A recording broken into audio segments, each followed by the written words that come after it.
My name is Amber, and I've never been one to draw attention to myself. At 25, I work as a manager at a travel company, where I've been for the past 3 years. My apartment is small but comfortable, just a short walk from the office. Every day follows the same peaceful routine. I wake up, go to work, return home, occasionally meet up with friends, and spend my weekends visiting my parents. Some might call my life boring, but I prefer to think of it as structured. Large crowds make me uncomfortable, and you'll never find me at wild parties or social gatherings. I like my quiet corner of the world, thank you very much. My sister Sarah, though? She's a different story entirely. Ever since we were kids, she's been the family spotlight. While I was hiding in the back row of school assemblies, she was front and center, starring in every theater production. When I was quietly doing my homework, she was running for class president, and winning, of course. "Sarah, darling, you were amazing in the school play," Mom would gush, then turn to me with that familiar look of disappointment. "Amber, why don't you try out next time? It would be good for you to get involved like your sister." I'd just shrug and retreat to my room, knowing they'd never understand that I was perfectly content being myself. But the comparisons never stopped. Every achievement of mine stood in Sarah's shadow, measured against her flashier successes. When we got to college, Sarah took it to another level. While technically studying to become a teacher, she started modeling on the side. By our second year, she was walking runways and appearing in local fashion magazines. After graduation, she didn't even bother with teaching, the modeling career had already taken off. Then she met Marcus at one of her fashion shows. Rich family, expensive car, designer everything, the whole package. Suddenly, our family dinners turned into the Sarah and Marcus show. "You won't believe what Marcus got me," became her weekly opening line. One Sunday it was a diamond necklace, the next a new iPhone, then a designer handbag that cost more than my monthly rent. "Oh, and his family has the most amazing summer house," she'd gush, while Mom and Dad hung on every word. "They're taking me there next weekend. His mother comes from old money, you know." I sat quietly through these performances, pushing peas around my plate and trying to fade into the background. Last week, I got my first promotion at work, senior manager, with a nice raise and everything. I tried to share the news one time, but they always preferred to hear about Sarah's successes rather than mine. Another Saturday rolled around, and I found myself walking up the familiar path to my parents' house. The morning air was crisp, and I could hear excited squealing coming from inside. Before I could even get my key in the lock, the front door flew open. Sarah burst out of the kitchen like a whirlwind, her face flushed with excitement. She was practically bouncing as she thrust her left hand in front of my face. There it was, a massive diamond ring that caught the light and scattered it across the walls. "He proposed," she shrieked, twirling around. "Marcus asked me to marry him." Mom and Dad emerged from the kitchen right behind her, both beaming. Mom was dabbing at her eyes with a tissue, mascara slightly smudged from happy tears. Dad had his arm around her shoulders, looking like he might burst with pride. "We're having the engagement party right here," Sarah, barely taking a breath. "Marcus's parents are coming, and all their relatives, and it's going to be absolutely perfect." "Congratulations," I said, genuinely happy for her. "That's wonderful news." But she was already moving on, pacing the living room with her phone in hand. "We need to make lists. The venue is settled, here, obviously. But we need to figure out the guest list. This needs to be impressive." Mom jumped right in. "What about Uncle Robert? He has that successful law firm now." "Yes, perfect," Sarah nodded vigorously. "And Cousin Emily, she's that cardiac surgeon in Boston. Oh, and Professor James, you know, Dad's brother who heads the chemistry department." They huddled around the coffee table, scribbling names on a notepad. I stood awkwardly by the door, still holding my purse, feeling like a piece of furniture they were working around. "What about Aunt Martha?" Dad suggested. My sister wrinkled her nose. "The one who works at the supermarket?" "No, absolutely not. We can't have Marcus's family meeting, people like that. This needs to be exclusive. Only successful relatives. They continued down the list, systematically excluding anyone who didn't meet their standards of success. Factory workers, teachers, retail workers, all crossed off without a second thought. I couldn't help myself. Maybe it was the absurdity of it all, or maybe I just wanted to see what would happen. I let out a small laugh and said, "Well, I guess I shouldn't expect an invitation then. Travel company manager isn't exactly going to impress anyone." The room went quiet. Sarah looked up from her list, her perfectly manicured eyebrows drawing together in annoyance. She stared at me for a long moment, like she was just remembering I existed. "Well," she said slowly, clearly choosing her words, "I suppose you'll have to come. Marcus knows I have a sister, and it would look strange if you weren't there." She turned back to her list, adding with a sigh, "It would be awkward to explain your absence." I felt like I'd been slapped. Not because of what she said, I'd expected something like that from her. No, what hurt was watching Mom and Dad nodding along, like this was perfectly reasonable. Like their younger daughter being invited to her sister's engagement party only to avoid awkwardness was the most natural thing in the world. The date was set, for weeks until the engagement party. I made the conscious decision to skip my usual weekend visits to my parents' house during this time. Every time I called, all I could hear was chaos in the background, Mom arguing with caterers, Dad discussing wine selections, and my sister's voice rising above it all, directing everything like a conductor with an orchestra. 3 weeks into the preparation frenzy, my phone lit up with Sarah's name. It was the first time she'd called since the guest list discussion. "Hello?" I answered, wondering what criticism was coming my way this time. "Finally got my dress today," she announced without even a greeting. $5,000, custom made. Marcus's mother came with me to the boutique. She said I look like a princess. I made a non-committal sound, something between and oh. "Listen," her tone shifted to that familiar commanding one I'd grown up with. "You need to get yourself something decent to wear. And I mean decent, not your usual thrift store look." "My clothes are perfectly fine," I started to say. "No, they're not," she cut me off. "You look like a scarecrow most of the time. I'm not having you embarrass me at my engagement party. Get something appropriate. And for God's sake, do something with your hair for once." Before I could even respond, the line went dead. I stared at my phone, feeling the familiar mix of hurt and anger rising in my chest. But somewhere beneath that, a small voice whispered that maybe she had a point. When was the last time I'd really dressed up for anything? The next day, I took a half day off work and went shopping. I visited several stores before I found it, a deep emerald green dress that fell just below my knees. The color made my eyes look greener, and the cut actually gave me curves I didn't know I had.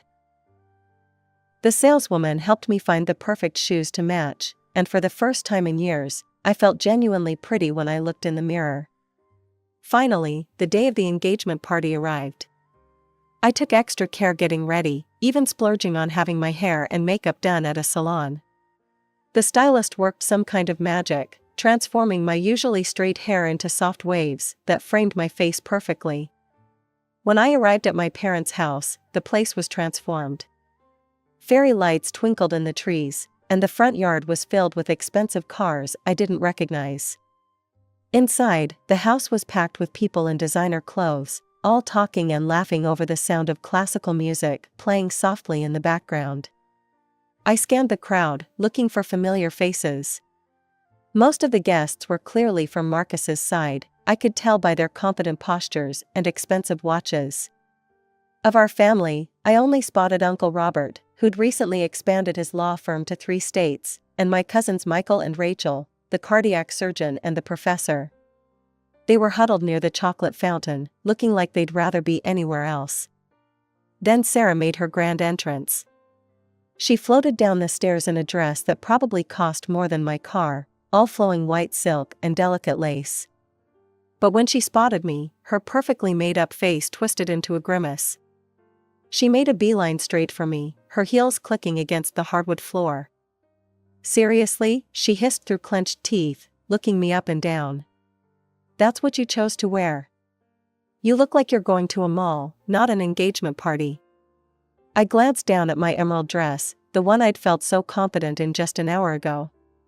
Before I could defend my choice, I heard a warm male voice behind us. There's my beautiful fiancé. Marcus appeared with his parents in tow, him in a perfectly tailored suit, them looking like they'd stepped out of a luxury magazine. Sarah's transformation was instant and fascinating to watch. Like someone had flipped a switch, her face softened into a radiant smile, and her voice turned sweet as honey. Darling, she cooed, wrapping herself around his arm. I want you to meet someone very special. She turned to me, and I nearly choked on my own surprise as she continued, this is my beloved sister, Amber. We're so close, aren't we, sweetie? I had to resist the urge to check if there was another Amber behind me. Marcus's parents smiled warmly, his mother stepping forward to grasp my hands. We've heard so much about you, she said kindly, though I seriously doubted that. I managed to mumble something polite while catching my sister's warning glare over their shoulders. The hypocrisy of it all made me want to scream, but I just smiled and nodded through their small talk. As the evening wore on, the noise and crowd started to get to me. The constant chatter, the clinking of glasses, the forced laughter at stories that weren't actually funny, it was all becoming too much. I'd done my duty, made an appearance, and now I just wanted the comfort of my quiet apartment. I made my way to the drink table, bypassing the champagne for a glass of pomegranate juice. Just one quick goodbye to my sister, I thought, and then I could escape. The juice was cool in my hand as I navigated through the crowd toward where she stood holding court with her future in-laws. I was almost there when it happened. Someone, I never saw who, bumped into me from behind. I stumbled forward, and everything seemed to move in slow motion. The juice left my glass in an elegant arc, sailing through the air like some terrible crimson comet, before splashing across Sarah's pristine white dress. The room fell silent. The red stain spread across the expensive fabric like a blooming flower, and I watched in horror as my sister's face went from shocked white to furious red. I'm so sorry, I stammered, reaching for a napkin, it was an accident, The slap came out of nowhere, the crack of it echoing in the silent room. My cheek burned as I stared at my sister, who stood trembling with rage, tears streaming down her face and ruining her perfect makeup. You clumsy cow, she screamed, gesturing at her ruined dress. Get out. Get out of this house right now. I looked desperately toward my parents, hoping they'd step in, say something, anything. Mom caught my eye, but her face was hard and cold. Leave immediately, she said quietly, her voice trembling. You've ruined everything. Dad wouldn't even look at me. He stood there, staring at his shoes like they were the most interesting things in the world. The silence in the room was deafening, broken only by Sarah's ragged breathing and the quiet murmurs of the guests. I grabbed my purse with shaking hands and walked toward the door. Every step felt like walking through mud, every pair of eyes following me like spotlights. I could hear Marcus's mother saying something in a concerned voice, but I couldn't make out the words over the rushing sound in my ears. The drive home was a blur. I don't even remember stopping at traffic lights or turning corners. Somehow, I made it back to my apartment, fumbled with my keys, and got inside. Only then, in the safety of my own space, did I finally break down. I slid down against the door and let the tears come. They weren't quiet, dignified tears, they were ugly, gasping sobs that shook my whole body. The kind that leave you feeling hollow afterward. I cried for the humiliation, for the betrayal, for 25 years of being the family disappointment. The next morning, I woke up with swollen eyes and a headache. When my phone rang and I saw Sarah's number, a tiny spark of hope flickered in my chest. Maybe she'd calmed down. Maybe she was calling to apologize for slapping me in front of everyone. I should have known better. You stupid, worthless, she launched into a tirade that would have made a sailor blush. I held the phone away from my ear as she unleashed a stream of profanity that would have gotten her kicked out of her modeling jobs if her clients had heard it. When she finally paused for breath, she snapped, "That dress cost $5,000, you clumsy idiot. And you're going to pay for it, plus $5,000 for emotional damages." Do you have any idea how humiliated I was? I sat there, stunned by the audacity of it all. You want me to pay you $5,000 for emotional damages? After you slapped me in front of everyone? You ruined my engagement party, she screeched. I'll pay for the dress, I said, trying to keep my voice steady. That's fair. It was an accident, but I'll take responsibility for. Plus $5,000. No, I said, surprising myself with how firm my voice sounded. Actually, you know what? After the way you just spoke to me, after slapping me in public, I'm not paying for anything. I hadn't even put my phone down when it started ringing again. This time it was Mom's number, lighting up the screen. I considered letting it go to voicemail, but I knew she'd just keep calling. Hello? I answered, already tired. Amber, Mom's voice was sharp, the way it used to get when I'd disappointed her as a child. You need to pay your sister for the dress and the emotional distress you caused her. You ruined her engagement party. I pressed my fingers against my temples, feeling a headache building. Mom, it was an accident. Someone bumped into me. And in case you forgot, she slapped me in front of everyone. Well, what did you expect? You ruined her $5,000 dress. You humiliated her at her engagement party. In front of Marcus's entire family.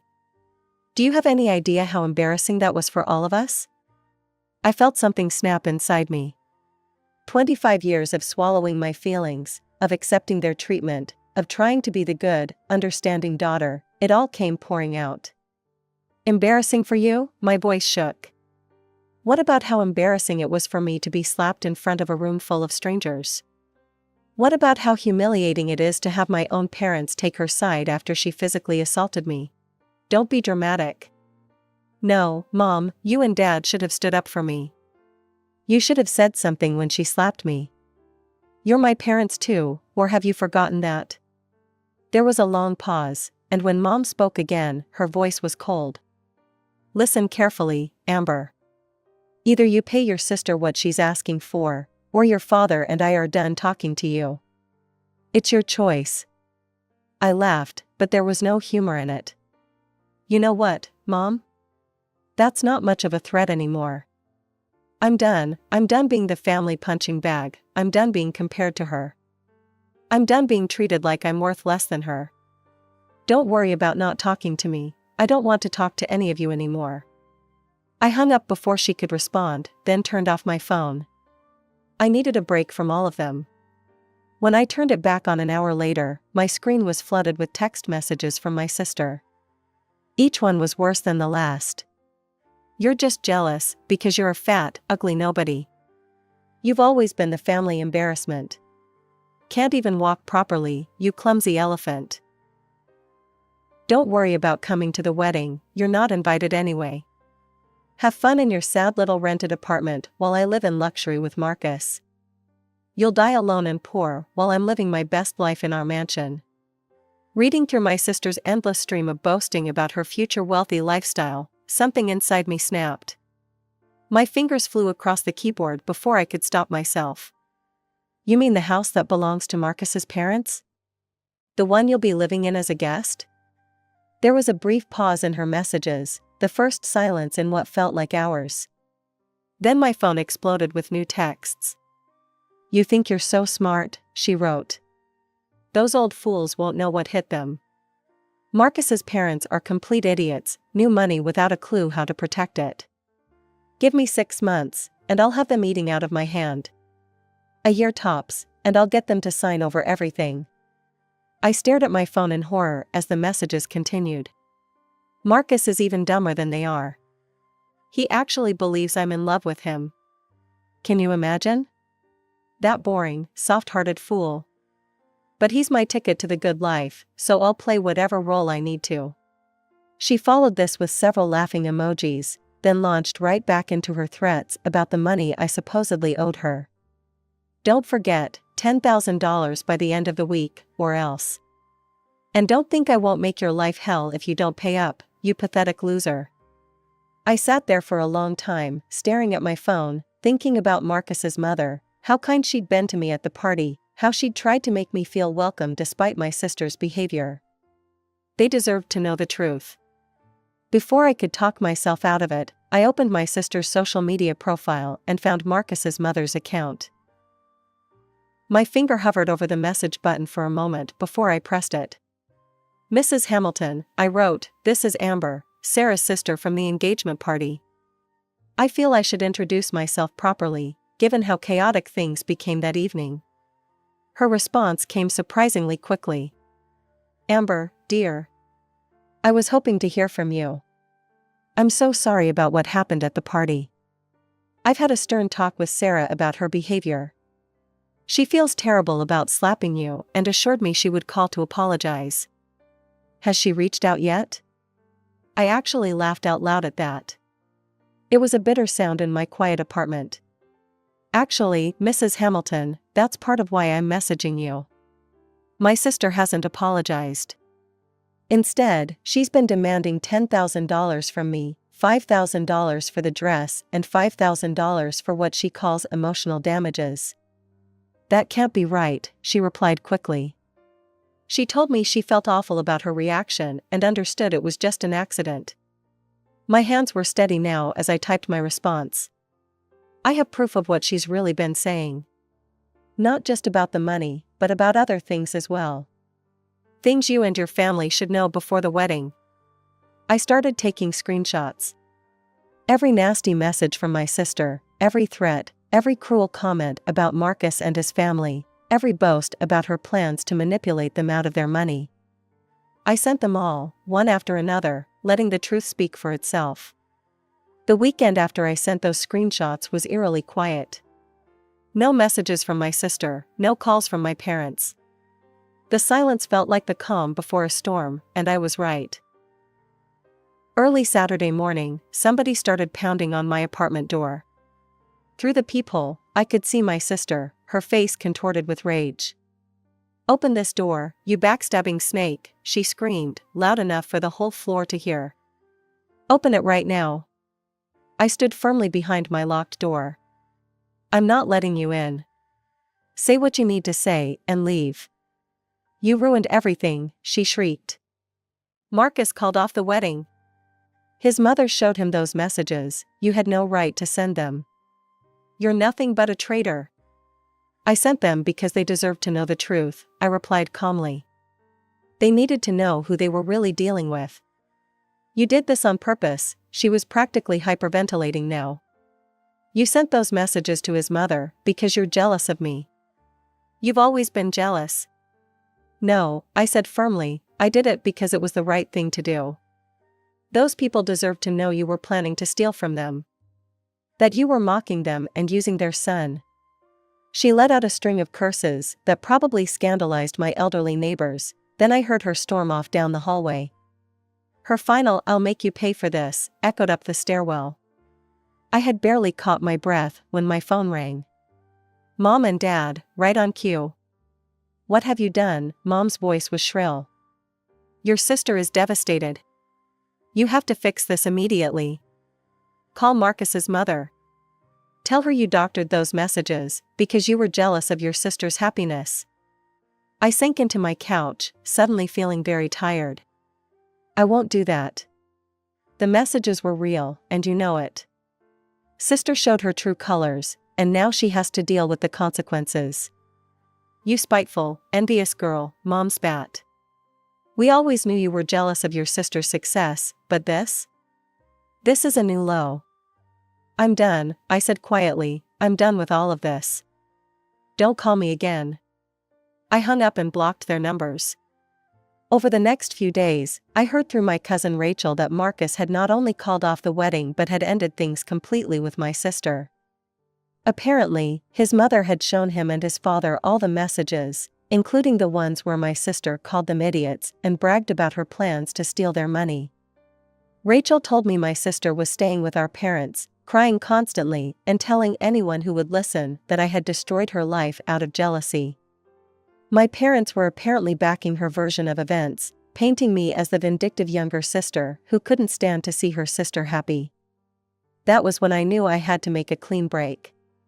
I spent my lunch break the following Monday looking at apartment listings in a different part of the city.